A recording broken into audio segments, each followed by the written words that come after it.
Assalamualaikum warahmatullahi wabarakatuh.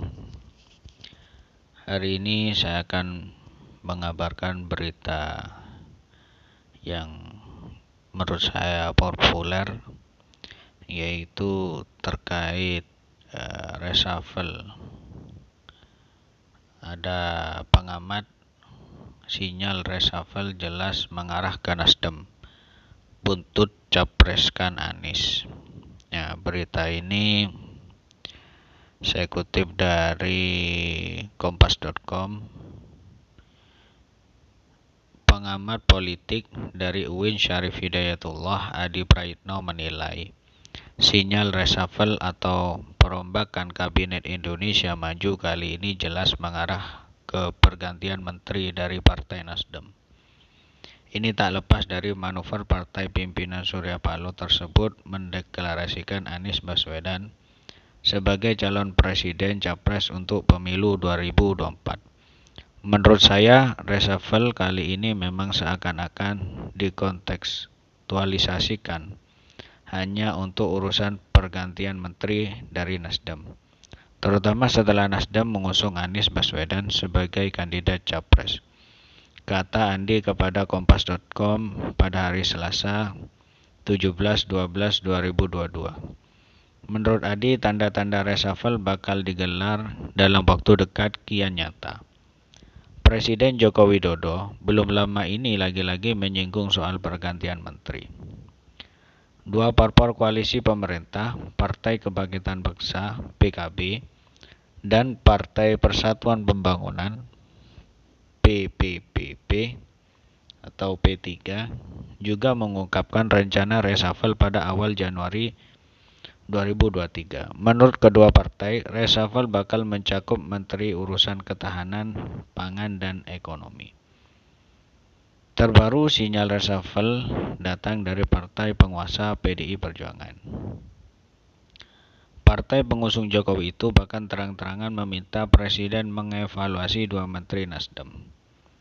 Ketika PDIP yang bicara, apapun judulnya, PDIP ini adalah partai penguasa. Partai tempat di mana Jokowi tumbuh dan besar, bahkan diusung sebagai capres. Dan itu nada usulan PDIP soal reshuffle gak main-main, ucap Adi.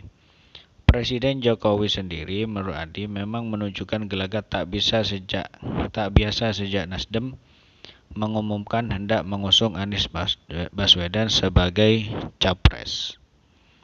Misalnya saat menghadiri acara hari ulang tahun HUT ke-58 Partai Golkar akhir Oktober lalu, Jokowi menyinggung soal jangan sembrono memilih capres. Lalu awal November kemarin, Presiden menyempatkan hadir di HUT Partai Perindo. Akan tetapi beberapa hari setelahnya, Kepala Negara tak datang ke HUT Nasdem. Bahkan tak memberi ucapan selamat sekalipun lewat video.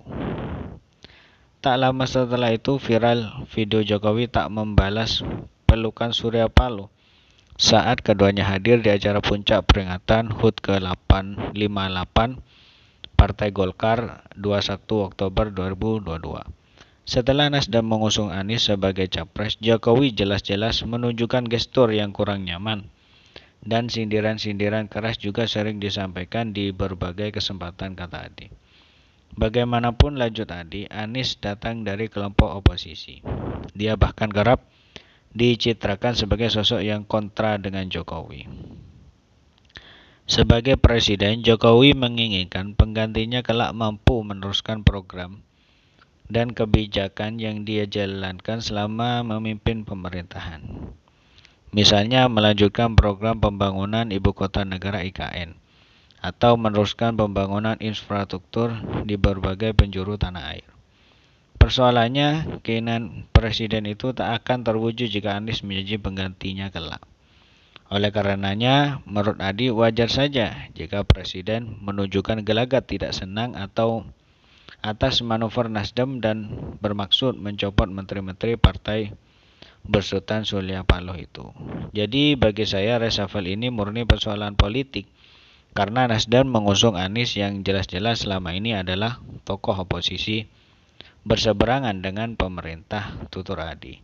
Sebagaimana diketahui, isu reshuffle kembali mencuat baru-baru ini.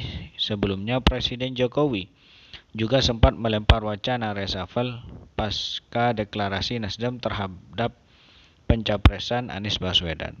Ketua DPP PDI Perjuangan Jarod Saiful Hidayat bahkan terang-terangan menyatakan partainya meminta agar dua menteri asal Nasdem, yakni Menteri Pertanian Mentran Syahrul Yassin Limpo serta Menteri Lingkungan Hidup dan Kehutanan Menhut Siti Nurbaya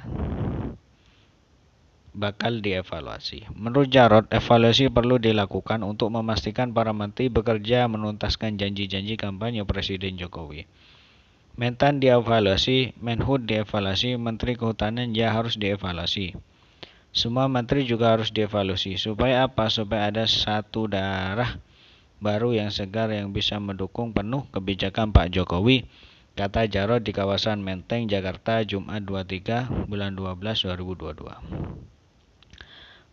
Merespon usulan itu, Jokowi tak bicara banyak, dia banyak tersenyum menanggapi pertanyaan awak media.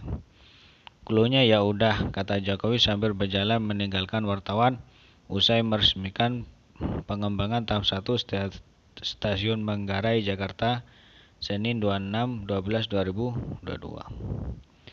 Nah, isu reshuffle ini sangat populer hari-hari ini karena yang diisukan adalah Nasdem. Otomatis beberapa rakyat memang berpikir bahwa ini ada kaitannya dengan pencalonan Anies. Karena yang di reshuffle Nasdem. Mungkin kecuali kalau Pak Jokowi mereshuffle menteri selain Nasdem, menurut saya nggak masalah, nggak ada kaitan dengan Anies. Atau bahkan misalnya satu dari Nasdem atau satu dari partai yang lain mungkin boleh jadi. Nah, itu supaya tidak ada kecurigaan masyarakat bahwasanya itu adalah karena unsur politik saja. Tapi memang untuk reshuffle ini seharusnya harus seimbang dalam arti tujuannya memang benar-benar untuk pembangunan. Karena kinerja menterinya buruk harus diganti. Kalau baik diganti, nah ini kenapa? Jangan-jangan karena unsur politik kan gitu. Tapi kalau memang kurang baik kinerjanya diganti, nah menurut saya itu gak masalah. Nah itu yang terakhir ini juga itu komentar dari saya. Saya kira itu saja berita yang bisa saya sampaikan, kurang lebihnya mohon maaf. Assalamualaikum warahmatullahi wabarakatuh. Allahumma shalli ala Muhammad.